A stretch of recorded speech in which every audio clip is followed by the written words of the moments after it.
मराठी नववर्षाच्या स्वागताचा पहिला दिवस म्हणजे गुढीपाडव्याचा सण. गुढीपाडव्याचा सण पारंपरिक पद्धतीनं मोठ्या उत्साहात साजरा झाला.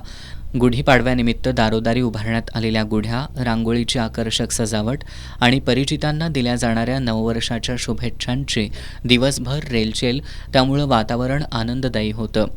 गुढीपाडव्यानिमित्त कोल्हापुरातील माळकर कुटुंबियांकडून ऐतिहासिक भवानी मंडपाला साखरेच्या माळेचं तोरण बांधलं जातं.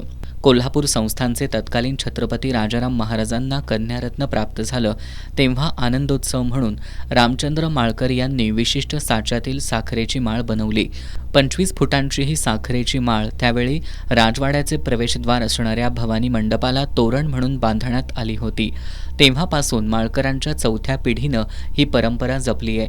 यंदाच्या पाडव्याला राज्य नियोजन मंडळाचे कार्यकारी अध्यक्ष राजेश क्षीरसागर यांच्या हस्ते साखरेची माळ बांधण्यात आली.